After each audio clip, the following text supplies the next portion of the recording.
जताई। साथ ही सीएम ने इस दौरान क्या कुछ कहा, सुनिए जरा।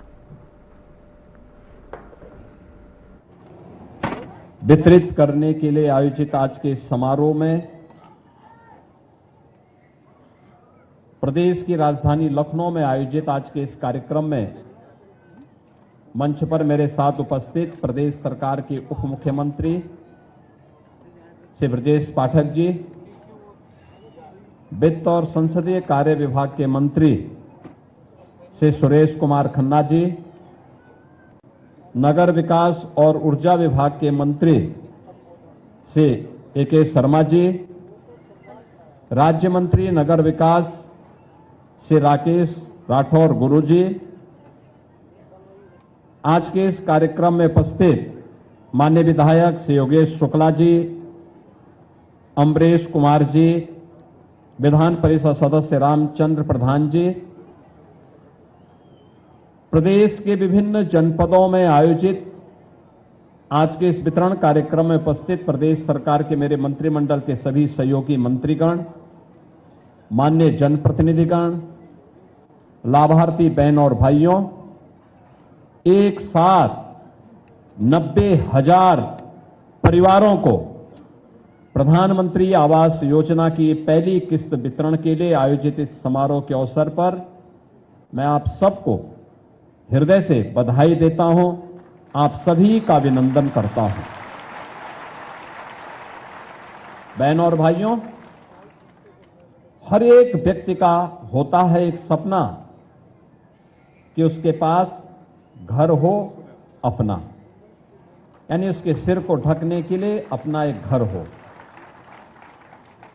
मनुष्य ईश्वर की सर्वश्रेष्ठ कृति मानी गई है और ईश्वर की सर्वश्रेष्ठ कृति के नाते उस व्यक्ति के पास अपना पक्का मकान बनाने की सामर्थ्य है। अन्यथा आप जीव के विभिन्न श्रेणियों को देखते होंगे, वह भी शरण लेने के लिए कोई न कोई ठौर ठिकाना अपना ढूंढते हैं। कोई गुफा बनाता है, कोई कहीं और जगह पत्थरों के नीचे रहता है, चिड़िया घोंसला बनाती है। मनुष्य में सामर्थ्य है कि वह अपना घर बना सके और वह घर का सपना उसके जीवन की पहली प्राथमिक शर्त होती है और उस प्राथमिक शर्त को पूरा करने का कार्य देश के यशस्वी प्रधानमंत्री मोदी जी ने अपने हाथों में लिया है और आज उसी का परिणाम है कि उत्तर प्रदेश जैसे राज्य में अब तक हम लगभग 62 लाख परिवारों को एक एक आवास उपलब्ध करवाने की इस योजना से लाभान्वित कर चुके हैं। आप सोचो, 2017 के पहले इन गरीबों के लिए अपना आवास नहीं बनता था। इनके लिए आवास की सुविधा का लाभ प्रदेश की सरकार नहीं दे पा रही थी। ऐसा नहीं कि मोदी जी ने घोषणा न की हो, लेकिन प्रदेश सरकार नहीं लेती थी, इच्छा शक्ति नहीं थी। देखिए, जब व्यक्ति स्वयं के स्वार्थ में डूबा होता है, उसकी संवेदना मर जाती है, परमार्थ से उसका संबंध दूर दूर से तक समाप्त हो जाता है। वह केवल अपने और अपने परिवार के बारे में सोचता है और जब व्यक्ति एक समग्र दृष्टि से देखता है, तब अपने से ऊपर उठकर के वह सबके बारे में सोचता है। 17 के पहले राज्य में जो सरकार थी, वह केवल अपने बारे में सोचती थी, एक परिवार के बारे में सोचती थी, अपने नातेदारों रिश्तेदारों के बारे में सोचती थी। और 17 के बाद जब डबल इंजन की सरकार उत्तर प्रदेश में आई, तो 25 करोड़ की आबादी ही हम सबका अपना परिवार है और उसको योजना का लाभ मिलना चाहिए। यह सरकार की प्राथमिकता है और उसकी संवेदना इसलिए हर गरीब के साथ, हर गांव के साथ, हर युवा के साथ, हर महिला के साथ, हर अन्नदाता किसान के साथ, हर श्रमिक के साथ में है। आपने देखा होगा, आज की इस योजना में 90,000 जो लाभार्थियों को एक एक आवास की पहली किस्त 1 लाख की उपलब्ध करवाई जा रही है। यह किस्त इसमें सहारनपुर में 10,214 लाभार्थियों को एक मकान वहां पे चला गया, आज गया है 10,214। प्रतापगढ़ में 7,991। शाहजहांपुर, देखो शाहजहांपुर के हमारे वित्त मंत्री हैं, शाहजहांपुर में 4,325 का लाभ गया है। वहां 4,325 लाभार्थियों के लिए ये पहली किस्त आज गई है। फिरोजाबाद में 4,266, प्रयागराज में 3,331, जालौन में 3,174, सीतापुर में जहां हमारे राज्य मंत्री हैं वहां पे 3,078, गोरखपुर में 3,063, बरेली में 3,017, अलीगढ़ में 2,883, बदायूं में 2,712, महाराजगंज में 2,701, मेरठ में 2,626, अमरोहा में 2,175, हरदोई में 1,895, बुलंदशहर में 1,826, कुशीनगर में 1,562, बहराइच में 1,529, आगरा में 1,473, मऊ में 1,470, बांदा में 1,437, बिजनौर में 1,364, गाजियाबाद में 1,209, देवरिया में 1,138, गोंडा में 1,121। यानी इस प्रकार से लाभार्थियों के लिए धनराशि आज उपलब्ध हुई है। कुल 90,000 यानी 92,098 लाभार्थियों के लिए धनराशि आज यहां से 900 करोड़ रुपए से अधिक की राशि डीबीटी के माध्यम से सीधे आपके अकाउंट में। यानी तकनीक कैसे उपयोगी होती है, अब कोई बीच में मध्यस्थ नहीं है। विभाग ने यहां क्लिक किया, वहां पैसा आपके अकाउंट में, अब बीच में कोई लेन देन नहीं कर सकता है। अब देखो, हमने शाहजहांपुर में 4,325 लाभार्थियों के खाते में पैसा भेजा। पैसा हमने वित्त मंत्री से लिया और पैसा लाभार्थियों के खाते में गया। उन सबके मकान बन जाएंगे। वित्त मंत्री के पास अपना मकान नहीं है अभी भी। यानी इतने बुजुर्ग आदमी है लेकिन अपना मकान अभी तक नहीं बना पाए। यानी पहले गरीब के लिए बनेगा, वंचित को पहले लाभ मिलना है। समाज के अंतिम पायदान पर बैठे हुए व्यक्ति को बिना भेदभाव की योजना का लाभ मिले। और कोई भी कल्याणकारी सरकार उसी भाव के साथ कार्य करती है और तब परिणाम सामने आते हैं। परिणाम ऐसे नहीं आ जाते। आज उत्तर प्रदेश बीमारू राज्य से उभरा है, देश के विकास का एक ग्रोथ इंजन बना है। इसलिए क्योंकि डबल इंजन की सरकार है, प्रधानमंत्री मोदी जी का मार्गदर्शन और नेतृत्व है, और प्रदेश सरकार गांव के लिए, गरीब के लिए, किसान के लिए, नौजवान के लिए, महिलाओं के लिए, समाज के प्रत्येक तबके के लिए कार्य कर रहा है। और इससे ज्यादा खुशी की बात क्या होगी? गरीब को मकान भी मिल रहा है और बासंती, नवरात्रि और रामनवमी के पहले ये आवास की सुविधा से आप जो अब तक वंचित थे, उस योजना का लाभ आपको प्राप्त होकर के आपके सपनों को एक नया पंख लगाने का काम भी आज इस योजना के माध्यम से हुआ है। बहनों और भाइयों, आपने देखा होगा जब मैं लाभार्थियों से बात कर रहा था, उनमें से जो लाभार्थी अपनी बातों को कह रहे थे, राशन की सुविधा का लाभ, उज्ज्वला योजना में रसोई गैस का कनेक्शन,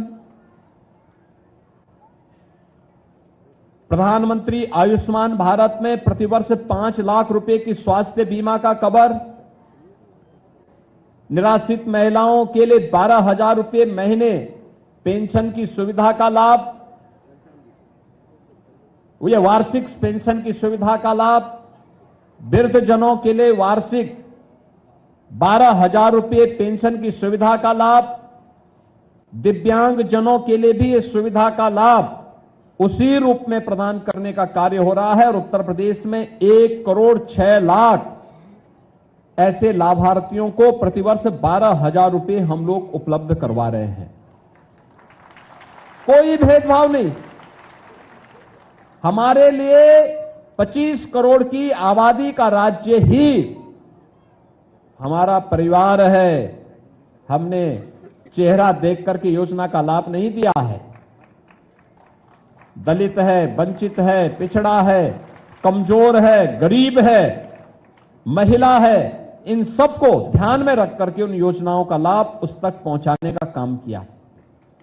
क्योंकि जब वंचित, दलित और अति पिछड़ी जाति के लोगों को योजना का लाभ मिलता है तो उसका जीवन स्तर उठता है, उसकी प्रतिभा और उसकी ऊर्जा का लाभ राज्य को प्राप्त होता है, राज्य विकास की नई ऊंचाइयों को प्राप्त करता है, उसका लाभ राज्य के विकास में लगता है, राज्य की आमदनी भी बढ़ती है। व्यक्ति की आमदनी का मतलब सीधे सीधे राज्य को उसकी आमदनी का लाभ प्राप्त होगा और राज्य को इसकी आमदनी का लाभ मतलब उत्तर प्रदेश की अर्थव्यवस्था में भी सुधार होगा। उत्तर प्रदेश जो बीमारू राज्य था, जब गरीबों को ईमानदारी से योजना का लाभ 17 के पहले तो राशन की सुविधा, गरीब को राशन कार्ड ही नहीं था, राशन यहां से जाता था लेकिन वह कुछ चंद राशन माफियाओं के हवाले हो जाता था, गरीब तक नहीं पहुंचता था। और अब तो हम लोगों ने यहां पे स्क्रीन लगाई हुई है, उस स्क्रीन के माध्यम से एक एक गांव के अंदर राशन वितरण का कार्य। तो वहीं बड़ी खबर सामने आ रही है, जब वित्त मंत्री सुरेश खन्ना का शाहजहांपुर दौरा। 155 करोड़ की 9 परियोजनाएं स्वीकृत, बेहतरीन स्मार्ट सिटी बनेगा शाहजहांपुर। तो वही आपको बताते चले, शाहजहांपुर में वित्त मंत्री सुरेश खन्ना ने शहर के विकास कार्यों का निरीक्षण किया। उन्होंने कुल 155 करोड़ रुपए की लागत वाली 9 नई परियोजनाओं को मंजूरी दी है, जिनमें सड़क, पानी, स्वच्छता और अन्य बुनियादी सुविधाओं के सुधार भी शामिल है। मंत्री ने अधिकारियों को निर्देश दिए कि सभी परियोजनाएं समय पर पूरी हों और शहर वासियों को बेहतर सुविधाएं मिले। उन्होंने ये भी कहा कि इन प्रयासों से शाहजहांपुर एक बेहतरीन स्मार्ट सिटी बनेगा।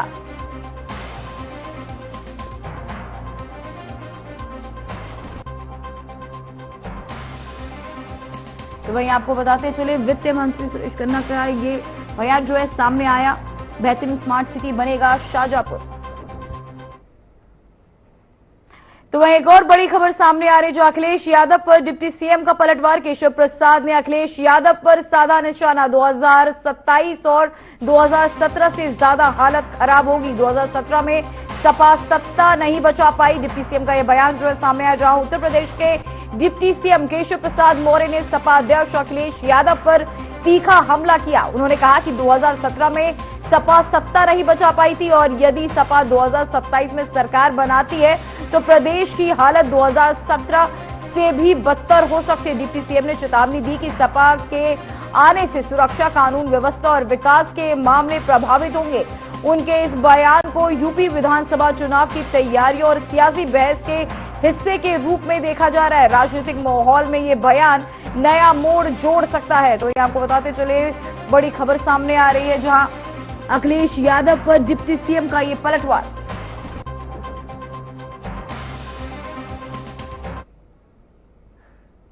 तो वहीं बड़ी खबर सामने आ रही है, जो संभल मस्जिद में नमाजी की संख्या का मामला। हाईकोर्ट ने यूपी सरकार को दिए निर्देश, नमाजियों की सुरक्षा सुनिश्चित करने के दिए निर्देश। वहीं आपको बताते चले, नमाजी की संख्या सीमित नहीं कर सकते।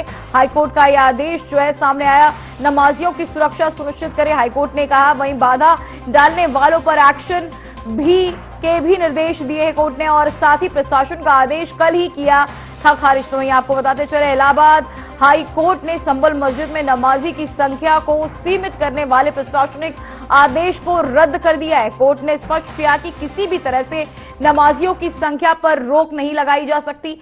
हाई कोर्ट ने प्रशासन को निर्देश दिए कि मस्जिद में नमाज पढ़ने वालों की सुरक्षा सुनिश्चित की जाए और कोई भी बाधा डालने वाले लोगों के खिलाफ सख्त कार्रवाई की जाए। यह आदेश प्रशासन द्वारा कल जारी किए गए नियमों के खिलाफ आया है, जिन्हें अब कोर्ट ने खारिज कर दिया है।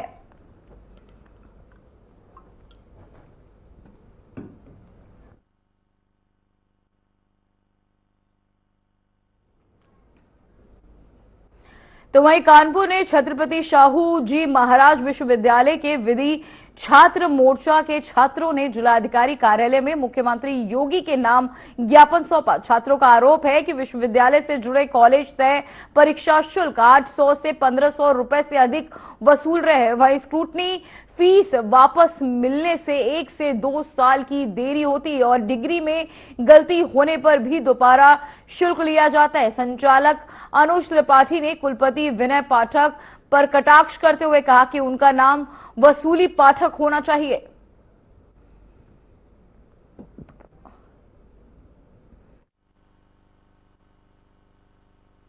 नमस्कार, मेरा नाम अनुज त्रिपाठी है। मैं विधि छात्र मोर्चा का संचालक हूं कानपुर शहर में।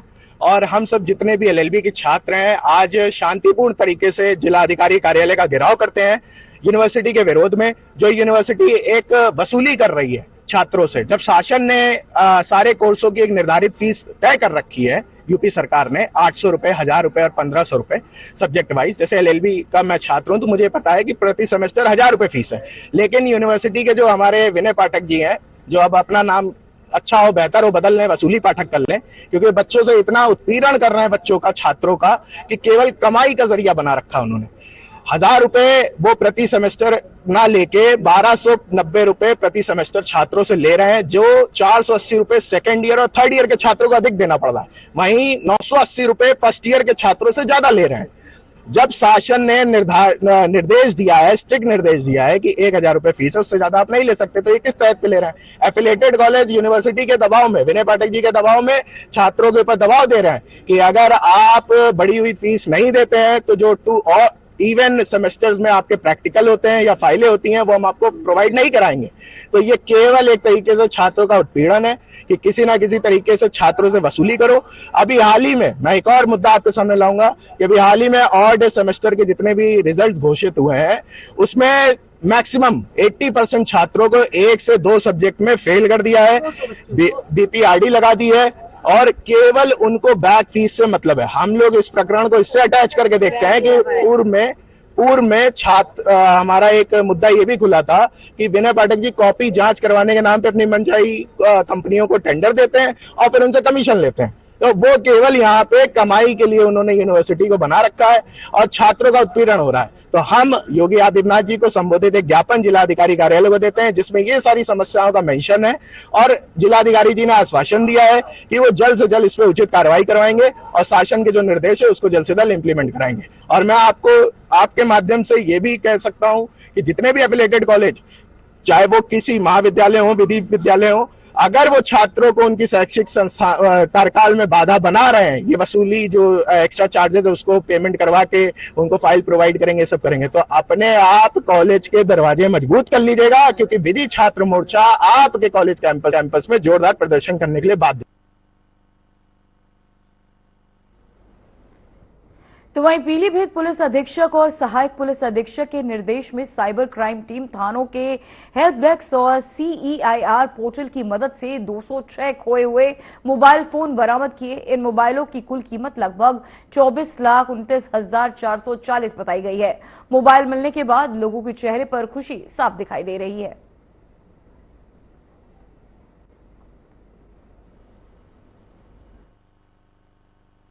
देखिए, जनपद पीलीभीत में लगातार जो भी लॉस्ट मोबाइल्स हैं उनको CEIR पोर्टल के माध्यम से जनपदीय जो साइबर सेल है और जो थाने के साइबर हेल्प डेस्क हैं उसके माध्यम से उनको ट्रेस करने और वापस कराने का कार्य लगातार किया जाता रहा है। उसी के क्रम में 206 मोबाइल फोन जो लॉस्ट थे उनको CEIR पोर्टल के माध्यम से जो हमारे साइबर सेल की जो टीम्स हैं उनके द्वारा उनको ट्रेस करके उनके जो मालिक हैं उनको आज वापस हम करा रहे हैं। लगभग 206 मोबाइल फोन्स हैं और इसकी लगभग अनुमानित वैल्यू लगभग 25 लाख रुपए के आसपास। तो वहीं हापुड़ के थाना संभावली पुलिस को बड़ी सफलता मिली है। गंगा एक्सप्रेसवे पर चेकिंग के दौरान पुलिस ने 3 बाइक सवारों को रोका। जांच में पता चला कि ये लोग अवैध हथियार सप्लाई कर रहे थे। गिरफ्तार आरोपियों में से एक शातिर अपराधी है और उसके खिलाफ हापुड़ और मेरठ में हत्या के प्रयास और हथियार से जुड़े कई मामले दर्ज है। पुलिस ने आरोपियों के कब्जे से 3 पिस्टल, 4 जिंदा कारतूस और मोटरसाइकिल बरामद की है। तो वहीं आरोपियों को हवालात भेजकर मामले की जांच लगातार पुलिस कर रही है।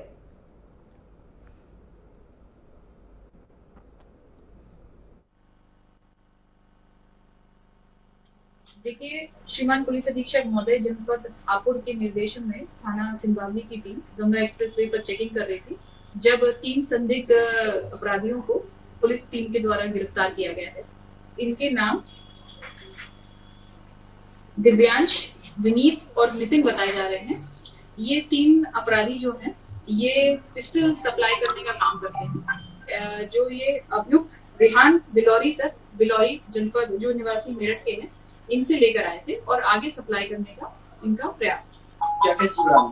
देखिए, इनके पास से 3 पिस्टल और 4 जिंदा कारतूस और घटना में प्रयुक्त एक मोटरसाइकिल बरामद।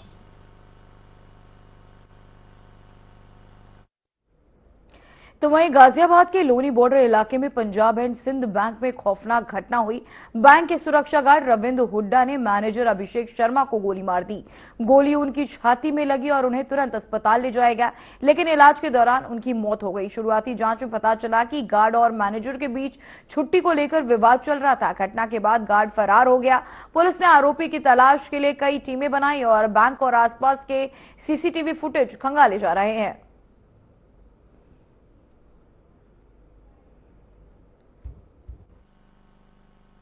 क्या हुआ था यहाँ पे? यहाँ पे हैं शिवाय प्रॉपर्टी में बैठे थे और एक आदमी जा रहा था बंदूक हाथ में थी जी, और हमें कुछ पता नहीं लगा। हमें तो जब मालूम हुआ जब यहाँ सियारन बजना शुरू हुआ जी, वो आगे जाके रोड पे बैठ गया था बाइक जी।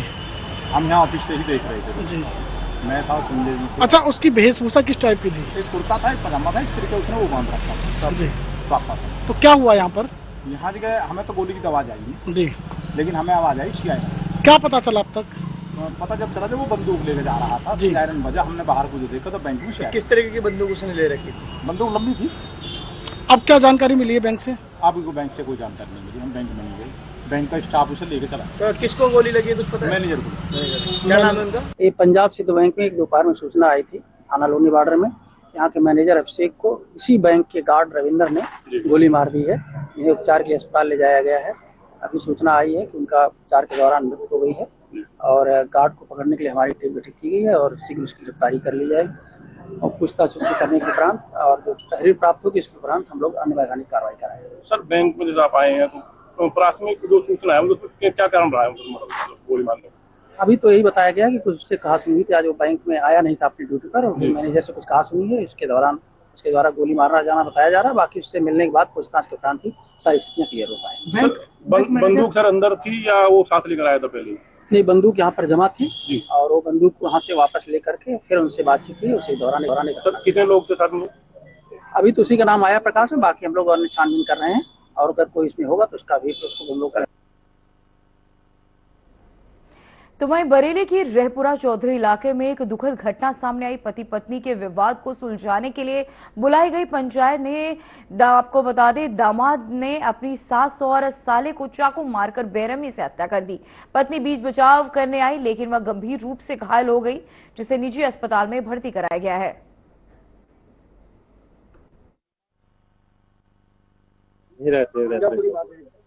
पूरी बात कुछ नहीं थी, इनमें मियां बीवी में झगड़ा था आपस में और यहाँ आए थे निपटाने के लिए और जो लड़का छुरी लेके आया उसने मर्डर कर दिया। आपसी विवाद था मेरे। हाँ, पति पत्नी का विवाद था। बीवी घर नहीं जा रही थी, मैके में आ गई थी 5-7 दिन। अफसर जो है उसने अपनी सास को, आसमा को और अपने साले आदिल को। थाना इज्जत नगर में रहपुरा गांव पड़ता है। यहाँ पे सूचना मिली हुई अभी लगभग 1.5 घंटा पहले कि एक व्यक्ति के द्वारा अपनी सास और अपने साले को चाकू से घायल कर दिया गया है, जिनकी मृत्यु हो गई है। अपनी पत्नी पे भी चाकू से वार किया गया है, जो वर्तमान में उपचाराधीन है। मौके पे सभी गैजेटेड ऑफिसर्स मौजूद है, फील्ड की टीम मौजूद है।